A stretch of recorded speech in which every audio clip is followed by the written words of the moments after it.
You guys haven't seen or heard from me because I'm currently wanted. Mariah Hamilton, the ex-girlfriend of accused murderer YNW Melly, sits down for an interview with us to talk about the case, her relationship with the rapper, and why she never appeared in court. Welcome to Sidebar, presented by Law and Crime. I'm Jesse Weber. So anybody who follows Sidebar knows that we were pretty heavy in covering the YNW Melly double murder trial out of Broward County, Florida. This was the case of the rapper, real name Jamel Demons, who's accused of shooting to death his two friends and fellow YNW group rappers Christopher Thomas Jr., or YNW Juvie, and Anthony Williams, or YNW Sack Chaser. The two men were found shot to death on October 26, 2018, after Melly's co-defendant, Cortland Henry, or YNW Bortland, pulled up to the hospital with the bodies of Thomas and Williams in the car, claiming that they were all victims of a drive-by shooting. Now, the evidence has suggested that this was a staged drive-by shooting and that the shots actually came from inside the vehicle. And in their case, the prosecution focused on ballistics, trajectory, potential gang affiliations of YNW Melly, but in the end, it didn't work. The jury didn't find Melly guilty, but they also didn't find him not guilty. They actually couldn't make a decision. They were hung, and a mistrial was ultimately declared. It came after 14 hours of deliberations. Not an easy case. And as we think about the upcoming retrial, we look back at the case and we think, wow, there were a lot of people who testified. But there was one significant absence, someone who was mentioned but never appeared in court. YNW Melly's former girlfriend, Mariah Hamilton. Now, why is she so important? Well, Mariah Hamilton's mother, Felicia Holmes, told police in December of 2018 about a FaceTime call between Melly and Hamilton, her daughter, right after the shooting, where, according to her, Melly said someone shot the car up, that a car was coming behind him, that presumably the shooter or shooters were hiding there, and then he said he thinks Sack Chaser and Juvie are dead. Then she says she saw Melly at this guy Fredo Bang's house. Apparently, Fredo picked him up after the shooting. And while she offered to Melly to stay with her after all of this happened, she says Melly went to a video shoot after all this happened. Then at some point, Holmes says that her daughter told her that Melly was threatening her, and that she feels Melly had something to do with the murders. Hamilton even talked to law enforcement about a text from Melly where he allegedly says, "I take lives." Hamilton also addressed possible tension that Melly may have had with one of the victims, and follow-up reporting indicates that might have been Sack Chaser. Now, this is important testimony, right? This is important evidence. But the problem was Miss Holmes' sworn deposition years later in 2022 was not consistent with what she told police in 2018. In fact, when Holmes took the stand in YNW Melly's trial, things got heated, basically accusing the government, from law enforcement to the prosecutor, of threatening her and her daughter, Mariah Hamilton, to testify against Melly. Did you have an opportunity to read the statement you gave in 2018? I read the statement. Okay. I don't recall. I don't remember anything from that statement, but I do remember my deposition from December 22. Were you honest and truthful with law enforcement when you spoke with them? I would hope so. I mean, it was 2018. I went through a lot during that year, so I'm not sure where my mindset was at that time. I do remember that they kind of bullied me and threatened my daughter to take her to jail for accessory after the fact. I do remember that. When you first took the stand, you said, "I feel threatened." Yes, sir, I do. Who do you feel threatened by? Objection, Your Honor. Christine Bradley, the prosecutor's office. This prosecutor. Yes, I do. So with that in mind, we here at Law and Crime had the unique opportunity to actually interview Mariah Hamilton herself. Again, she never appeared in court. Now, in our interview, she was accompanied by her attorney, Christopher Barris. This was in his law office. And also her mother, Felicia Holmes, was there as well. And we asked her some questions. And with that, let's play you our interview. Mariah Hamilton, thank you so much for coming on. I think I want to start off by just saying I'm so happy to see you and meet you, because it's been kind of, I think a lot of people wanted to hear from you. I think a lot of people were expecting to see you at the trial. And there's been some issues in terms of what's been happening with the police. If you can explain to people why we haven't seen you or heard from you. You guys haven't seen or heard from me because I'm currently wanted. Uh, um, I've tried to get the warrant lifted plenty of times, but it's just been like a constant battle with my lawyer and the prosecutor. So I just been, laying low trying to get the warrant lifted before I could even come in and, speak my part. Let's talk about that. So, and by the way, you are in your lawyer's office. Your lawyer, Christopher Barris, is off to the side. He's going to come in a little bit later. Yeah. So I saw that it was only, I think, yesterday or the few days before you filed a complaint against the lead investigator in YNW Melly's trial, Mark Moretti. And you basically accused him of bullying you and harassing you into providing testimony in this case. What can you tell us about that? Um, uh, when the situation first happened, me and my mom I was threatened. I was 17, about to turn 18. They came to my house. They were telling me that they were going to arrest me with accessory after the fact. My mom didn't know what to do. I was young. I didn't have a criminal record. I didn't have a background. I was trying to go to the military at the time, so I had to just tell them what they wanted to hear so they could like leave me alone, which I thought they would leave me alone, but they didn't. So, yeah. Why did they think that you were a part of what happened? Because I was his girlfriend at the time.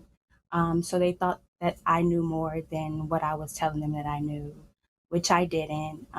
So they were just harassing me, being that I was his ex girlfriend or girlfriend at the time. So, When when you say Mark Moretti was harassing you, what was he saying to you? What was he doing? when he first came to my house, it was so unexpectedly. I had put up with my cousin, and they were outside my house, parked, and I was confused. I'm like, what's going on or whatever. I'm asking her what's going on. She's like, they want to talk to you. You have to talk to them. They're threatening, saying that you're going to go to jail. So I'm like, oh my gosh. I end up telling him my story. I told him what I knew. He told me that I was lying. He told me that I knew more than what I was telling, and that he was going to he could arrest me for accessory after the fact. So we end up doing. He wanted me to get on a tape recording and tell him what he wanted me to tell him. So which I did. After that, he was like, they wouldn't bother me anymore. I thought they wouldn't bother me anymore. They was still calling and texting my mom, asking for me. I refused to talk so many times.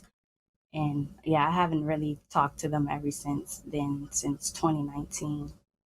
So, yeah. And now you said that there's an arrest warrant. You know, it's still out. It's still outstanding. Why do you feel comfortable coming out now and talking about this? Because I just want people to know that I'm not running because of like any money or anything like that. It's because I don't want to go to jail for something that I did. I don't want to go to jail for something that I didn't do or something that I'm not a part of. I just feel like people's looking at my side of this. They're looking at me wrong, and that's not what they're showing is not true. Basically, You want to clear the record. So you file this complaint against Mark Moretti. yes. What are you hoping happens there? I hope the judge can lift the warrant off me, and I don't mind coming in to talk. I never mind coming in to talk. Me and my lawyer tried to go in to talk on so many occasions, but I was always threatened with, if I don't tell them what I want to hear, what they want to hear, I'm gonna go to jail. So it's like Hmm. I never went to jail before, so that's my main concern right now. Oh, I get it. Let's talk a little bit about YNW Melly. So first of all, how did you meet him and when did you meet him? I met him. I was 15. Yeah, I was 15. I met him through mutual friends. Um, it was my homecoming night. He had just got out of a program. Yeah, he had just got out of a program. Um, we met through mutual friends. He was like, his friend was telling me that he wanted to see me after homecoming. So me and my friends was like, okay, we'll link up with you guys after homecoming or whatever like that. So instead of us going to like, after homecoming, you go to after parties, we end up like hanging out with them. And ever since that night, me and him just been cool. Like we just been close ever since then. Was it like love at first sight? Like you thought he was attractive, or like I wouldn't say me, but for him, he it was? was. He was. He gave me weird. Like when we first met, I thought he was weird. My friends was like, he just really likes you. I'm like, ah, I don't know, but it was cute, but it was like weird too at the same time. Well, you were so young, right? Yeah, yeah, I was 15. I was Yeah. 15 and he was like 17, I think. Yeah, he was like 17. So yeah, it What's was. he like? Like, what's his personality like? Because I think there was a lot made during the course of his trial about his demeanor, smiling in the courtroom, praying, kissing up in the sky. What's he like?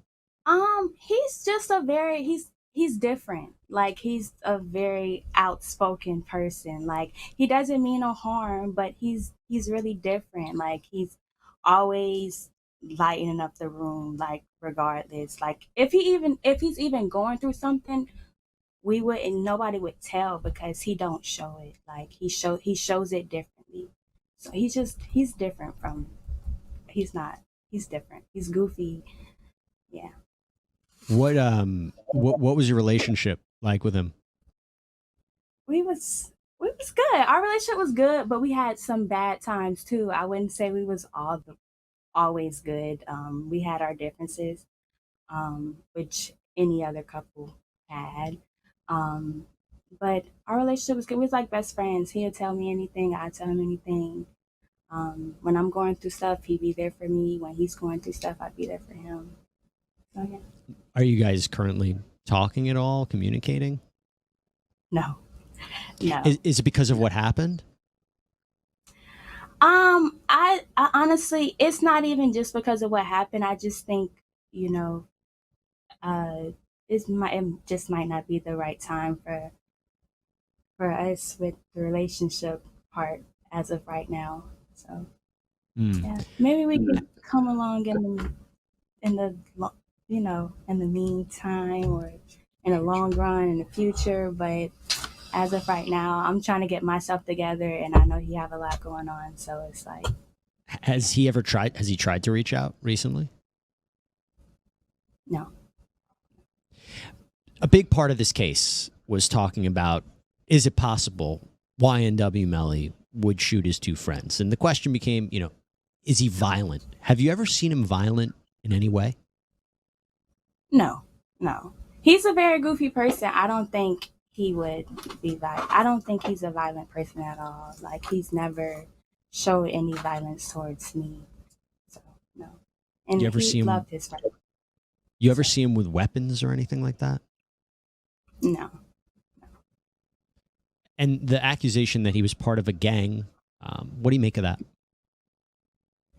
He never showed me that he was a part of a gang. He never told me like, "Hey, I'm a part of a gang," or "I'm this, I'm that." Like the things that they were talking about during the trial, like I was new to that as well. Like I didn't know of him being or wanting to be or however they're trying to paint the picture of him being in a gang. Did you ever hear of any of those people that he was communicating with, that they say he was communicating with? I heard about them, but I just thought everybody was just all friends, close friends.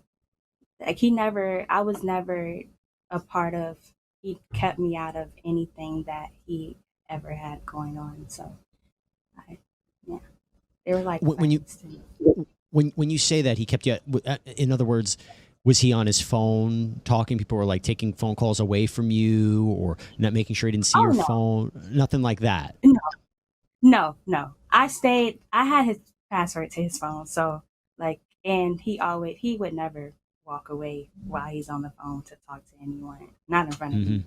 No. So, in other words, if he was part of a gang or he was talking to people who were part of a gang, that's something you would have known. I would have known, yeah, and no, I never known that. No. I want to talk about Sack Chaser and Juvie. What were they like? I really just want to get an understanding. Their lives were lost. It's a tragedy. What were they like? What was your relationship with them? They were like family to me. They were like my brothers. They always made sure I was straight. Anywhere we go, like his shows, to the studio, anywhere, they made sure I was straight. Like made sure I had something to eat. Like if I had to go to the bathroom, they would walk me to the bathroom. They were like big brothers to me, honestly. And I never had brothers before, so I really appreciated that a lot. Like even when there was times where, if it was an altercation, they'll make sure like I'm okay. They'll make sure I'm straight. So I really appreciated that a lot. Did Melly ever have any problems with them? Because there were accusations that, they might have been jealous of him. There might have been financial problems, money problems, anything like that, you see? No, not at all. Like he loved them. They went them two out of everybody. It's a whole bunch of people a part of YNW. Them two, they were there everywhere he went. Like anywhere he would go, he would make sure they're in his budget. He would make sure they're a part of his budget. He would make sure they got a flight. He was just always helpful to everybody. So yeah. Mariah, do you think Melly killed Sack Chaser and Juvie? No, I do not. What makes you say that? Because he treated them like they were his brothers, like they all have the same mom and the same dad, which they didn't. But he never showed a sign that he didn't like them, he didn't want them around or anything in that sort. So that was just odd. If he didn't do it, do you have a theory about who did do it? No, I don't. I don't. What have you met Cortland Henry? Yes, I did. Yes, I have. What's he like? He's cool. He's like a brother too. We're both Aquarius, so sometimes we have our little differences, but he's like a brother to me too. He's really cool. Yeah, I know him. That's the crazy part. I know him longer than I know Melly. So yeah, And we had a long. what's Melly's relationship with Cortland Henry? The same. Like they known each other for a long time. They all went to school together. They were like brothers. They were in a rap group together when they were younger. Um, yeah, they love the studio. They bond at the studio, even outside the studio. They always bond. So, yeah. Would you say that Melly's relationship with Cortland Henry was closer than it was with Sack Chaser and Juvie? No, I wouldn't say that. No, Do you think that he is capable of killing Sack Chaser and Juvie, Henry? I don't think so. I want to get a little bit into what happened that night. The night that you found out, first, let's just start from this. When you found out that they were killed, where were you and what was your reaction? I was at home, in Cocoa, and I was in shock. I was in disbelief. I didn't think it was true.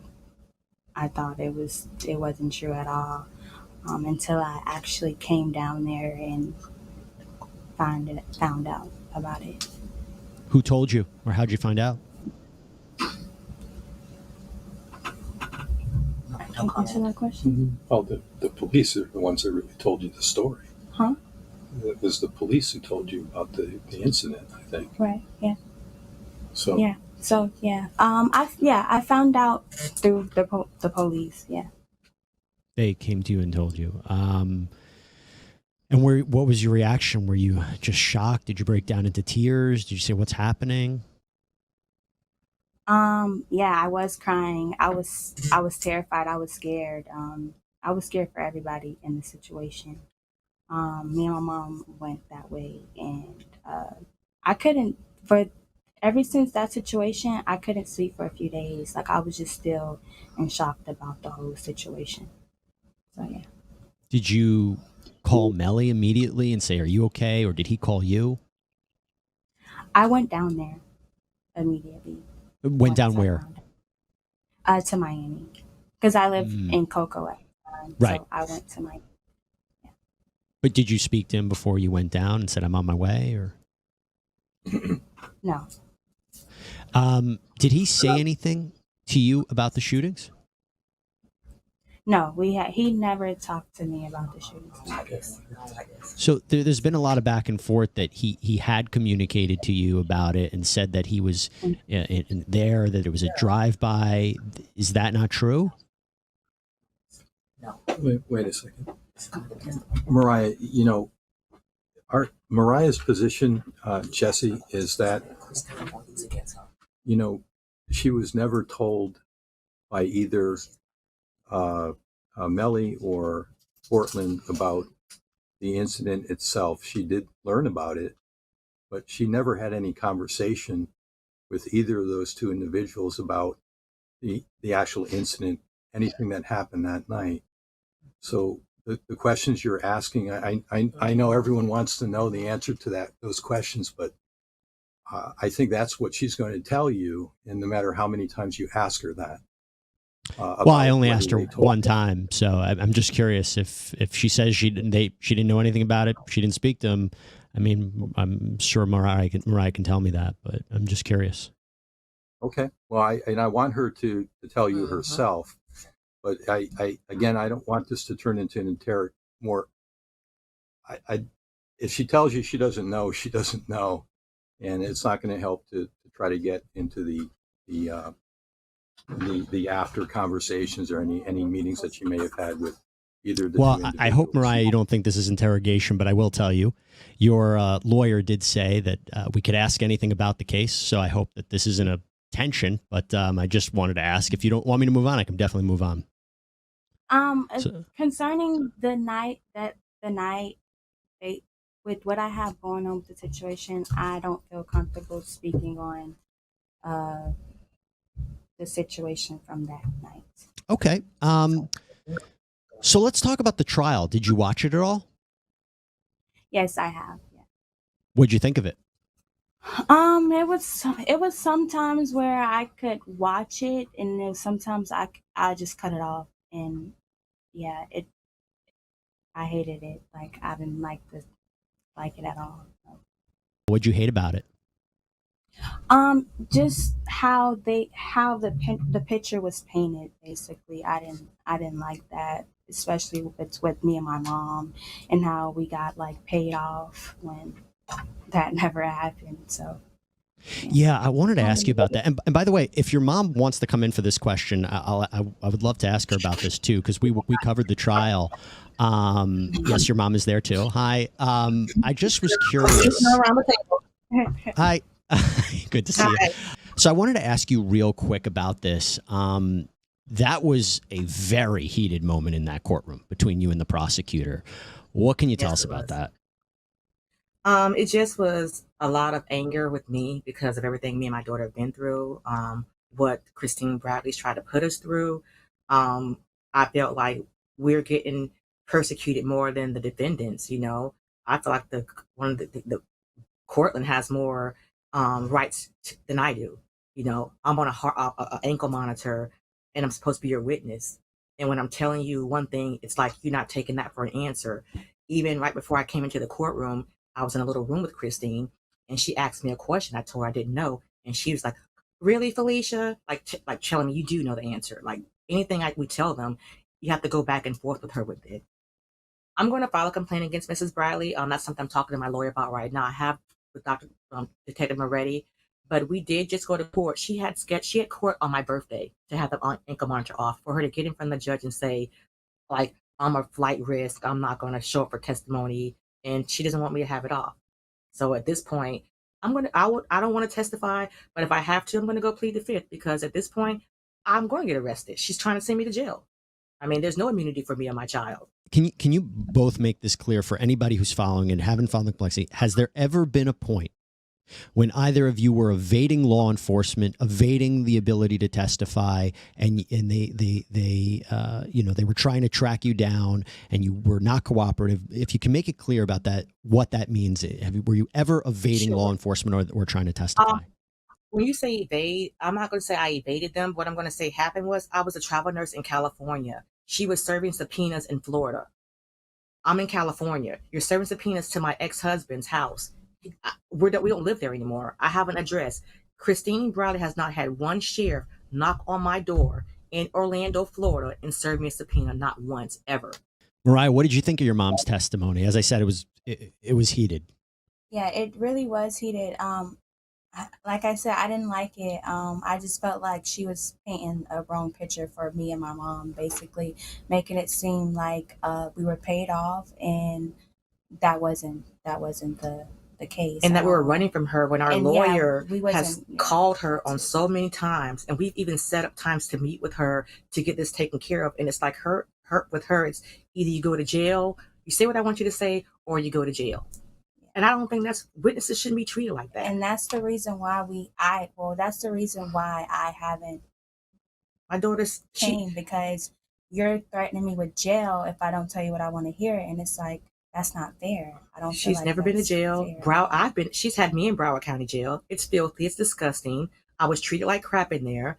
I don't want my daughter to be put to that, do anything like that. So, I went to jail for it. I'm not going to get into the substance of it, but just so we're clear, there's never been a situation where you told one story and then changed your story, because that's their accusation.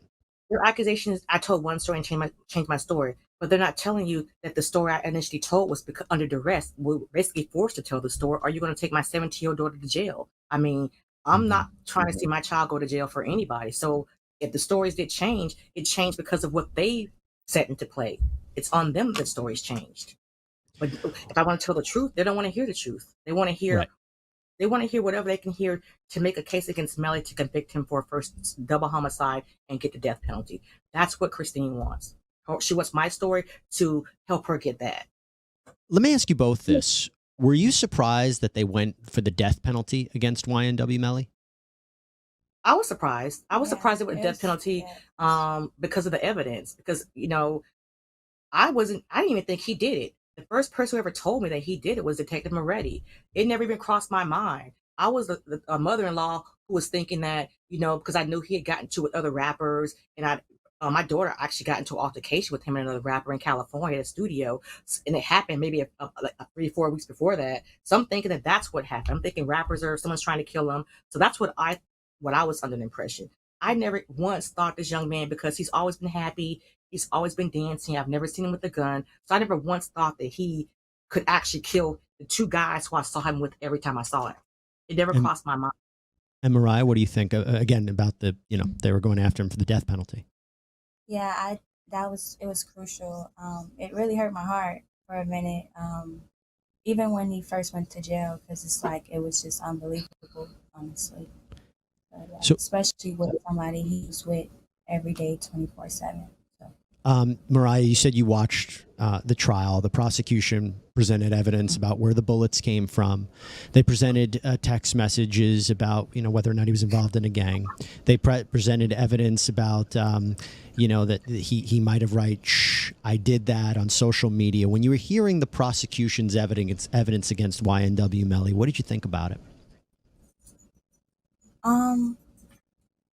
Honestly, I was just so in disbelief. Like I would watch it sometime and then I'd turn it off. Like some parts of it, I'll just turn it off because it was just like, I can't believe this. Like this is not what it's supposed to be. Like it's not supposed to be like this at all. So, yeah. And forgive me, is it Felicia? Yeah, Felicia. What did you think of the prosecution's case? I thought that she did a piss poor job. I don't think she's a good prosecutor. I don't think she's a good person. I don't think she should even have that job. I'm trying to figure out what is Broward County doing with someone like her, presenting a case this magnitude. I don't think she should be there. I don't think she knows what she's doing. So that's why I think she's doing all the manipulative stuff, is because she doesn't have her case together. she dropped the ball on so many things. Get your case together and stop making the witnesses pay for your mistakes. And that's what she's doing. She's made so many mistakes, her and Detective Moretti, to now it's falling back on me and my daughter to making everyone think that our testimony is going to make or break your case. Your case should not be based off of me speaking with him the morning of. I didn't think he did it. I didn't know he did it. So why would my testimony be the smoking gun? I don't understand why she would think that my testimony would help her. I don't Well, understand. the jury couldn't come to a decision. There was a mistrial. What was your reaction to that, both of you? I thought that it was. I felt bad for Melly because I felt like if to get this far and now you have a mistrial and have to go through all this again. I just kind of I felt bad for him because he's still in jail. Like everyone's thinking it's a celebration time because it was a mistrial. This man been in jail since 2018 of evidence that's not even really there. So I thought that I felt bad for him. I'm not gonna lie, I felt bad for him. I felt bad for him too. Despite like what me and him have going on, I wouldn't want to see him in that predicament and in that position at all, especially when I don't believe like what they're saying is true. So yeah. Were you shocked, Mariah, that they couldn't come to a decision, or were you saying, you know, I can understand that? I was shocked, but also it's understandable. But I was shocked. Yes. I was shocked. I thought it was going to be for sure not guilty with everything that Detective Ray and Christine Bradley have done to. But the system nowadays is not the same, especially in Florida. Yeah. So. Well, if his retrial happens, Mariah, I'll start with you, and they want you to testify. Are you going to testify? I'm just trying to get the warrant lifted. I don't mind going to court as long as the warrant is lifted, which she's giving me a hard time with that. So I honestly, I don't have an answer to that. She's wasting taxpayers' money. She has me on a house arrest ban. I'm a nurse, you know. She's just, the lady's crazy. I think this is her career. It's for her career or something. This is personal, and you can see from me in her testimony that it was very personal. Like she has a personal problem with me. It's nothing professional going on with me and Christine Bradley. This is all like we have the same baby daddy or something. Like me and her have some beef with each other. That's how you can look at our testimony and see it's something personal going on there. So, you know, I have to ask. I mean, if you end up on the witness box again and she's questioning you, what's that going to look like? I'm going to plead the fifth because I'm not. She wants me in jail. She wants to impeach me, and she knows this today. So why would I get on the stand in November when I already know what you intend to try to do to me? So I'm going to go ahead and plead the fifth. So she's going to waste taxpayers' money for me to plead the fifth in November. Well, by the way, what did you both think of Melly's defense team? I think they did a pretty good job. I think he had a pretty good defense team. I guess I've never met any of them personally except for that day, but I do think that they kind of did okay. Mariah, what'd you think? Yeah, I feel like they did good as well. They definitely did good. Yeah. Mariah, I have to ask you, if Melly is acquitted, you kind of gave the hint that maybe there'd be a future. Would you, get in contact with them again? Would you communicate with them? I see what your mom's saying, shaking her head, but friends. Probably friends. Why are you shaking your head? Because I just want to be done with that family. I don't want anything else to do with those people. Like, my life has changed tremendously. I don't ever want to see him again. Like, I'm just over and done with it. I have no problem with him. I have nothing against them. But what has happened to me and my daughter, they could never understand. They would never understand. They don't know. Felicia, real quick, do you have a theory as to what happened that night? I think that maybe they pissed somebody off. I mean, these are rappers. They're going back and forth. They have all these beefs. I think someone followed them from the studio. I think maybe he pissed somebody off. I think, I say if he was in the car or not, I don't know. Maybe he was, and he doesn't want to tell them who actually did the shooting. I don't know, but I think that someone got mad because I just don't see him killing Sack and Juvie. I'm not even saying Sack a good person because Sack's not a good person. I don't care why everybody paint this picture about him. He's an awful person. But Juvie, good guy. I don't think anything bad should ever happen to him. But I think that something pissed somebody off. I think Melly would have gotten shot too. I think he maybe was a target as well, and probably still is. Any reason to think that, other than any? Well, like I said, my daughter was just in. They just got jumped. They had just gotten jumped in Atlantic Records, I think, and LA, was Atlantic Records, by NBA YoungBoy and a whole bunch of guys. That just happened. And my daughter has a scar across her back about this long from the scuffle, from the fight, you know. So What was I that don't like, know. Mariah? I was terrified. I thought I was going to lose my life that day, honestly. It happened so quickly. It happened so quickly. Like within a blink of an eye, we had just got to the studio and they all just started arguing and fighting. And next thing you know, we're getting jumped by so many, so many guys. And I'm trying to shield and protect Melly. And the guys are not trying to hit me, but I'm literally In the middle. trying to lay on top of him just to like guard him. And I When end up. when was this? How soon before the shooting was this? I think this was like in August of 2018, August or About September. a month or so before the murders. Yeah, it was like August or September of 2018. Someone took his chain or something. They took his chain. Yeah, his chain fell and they took it. But they gave it back. Like what started that? We were outside and we were pulling up to the studio and his friend Melly's Zach was like, there go NBA YoungBoy. So we're like, oh yeah, that is NBA YoungBoy. So he's like, I feel like we're gonna get into it with him. So I'm just praying, like, God, please don't let us get into it with these people. Like, I hope not. So as we walk into the studio, like he give Melly a look, like he sighs him. So Zach like, what's up? Like, you straight or whatever? And he's like, he was like, yeah, I'm good or whatever. Then he just started saying stuff. And then Zach ended up saying something back to him. And then Melly was like, what's up? And he swung on Melly. They fought. And then the guys started jumping in. Everybody just started jumping in. I tried to jump on top of Melly to like guard him. It was just a big scuffle, honestly. Like, it was bad. It was horrible. Did police ever look into this? No. No. Wow. It was just like, No. it happened and that was it. Like, Melly chain fell. They took it and ran out the studio and left. And that was it, honestly. Like, they never, yeah. Wow. Before I let you go, I have two quick questions. First one was, there was a lot made about YNW Melly's relationship with his mom and the way he spoke to her.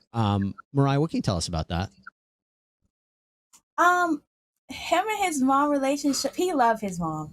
His mom is a crazy lady, though. She's crazy. But he loves her. She just always tried to come, but like he just wanted her to be a mom. Like she's a mother, so of course she's going to be on you about studio time, going to shows on time. She's going to be on him regardless, and he didn't want her to do that. So they always bump heads a little bit when it came to that, but he loved his mom. He really did. She's a good mom to him. She wanted to be a manager, and he was like, "Nah, just be a mom. I don't want you to be a manager. Just be a mom." I think that clashed with him and her, or that she wants to be more in the limelight, and he wants her behind the limelight. Off, yeah, he doesn't want. He wants her to be like a mom, a grandma mom, instead of a hip mom kind of thing. I have to ask you your thoughts on what prosecution says. The biggest piece of evidence, the "shh, I did that" message. Do you think YNW Melly wrote that? I honestly don't believe so. When they was showing it, like from his Instagram, so many people had his Instagram password. I even had his Instagram password from time to times. Like, everybody shared everything when it came to his phone, to his social media. I used to be on there. I used to respond back to females all the time. So it was like, I don't know if that's what he did or not. But I used to respond to females all the time. So I don't know. What did you say, Mariah? Just like, I used to say a few things, but I'm a changed person now. So, Felicia, what do you think about the message? I didn't take. I mean, I don't think he would even. I would hope, God forbid, if he did do it, which I hope he didn't. What sane person would text that kind of crap after doing all this so-called cover-up to cover up a homicide? You're just gonna automatically just text out, shh, I did that to somebody. That's like confession. That's confession 101. I don't think a sane person would do that. I don't think a person who did all this she's saying he did to cover up this homicide, no fingerprints and no DNA and stuff, but you're going to just go confess to it later. I just think the state's reaching with that. I think they need to get better evidence. I don't think they're doing a good job. Mariah, Felicia, thank you both Yes. so much for coming on and talking to me. I really appreciate it. Before I let you go, I know Christopher is going to come in real quick. He has a statement that he wants to make, but I just want to thank both of you. It's a pleasure to talking to you. You as Pleasure well. to meet You both as of you. well. Thank you so much. You as well. Thank you. No problem. Thank you. So, Christopher, you're coming in here. I know you got. There's one last thing that you wanted the viewers to know, correct? Yes. Number one, thank you for allowing Mariah to get her story out, if you will. If you want to call it a story, I think you've gotten all of the information that she would provide the prosecution with during this interview today. Lastly, I'd like to say that, it's the prosecutor that has the power to change the situation. Mariah has indicated she's willing to come to court, to trial, to testify. She's not been avoiding that out of disrespect for the court. She's been avoiding that out of fear of arrest. I think that's been made clear today. I tried to make that clear in our earlier interview regarding Ms. Holmes' testimony during trial. So, again, the prosecutor has the power to change the situation. She can go to the judge ex parte, like she did when she obtained the arrest order, and she can ask the judge to withdraw the arrest order for Mariah. Simple as that.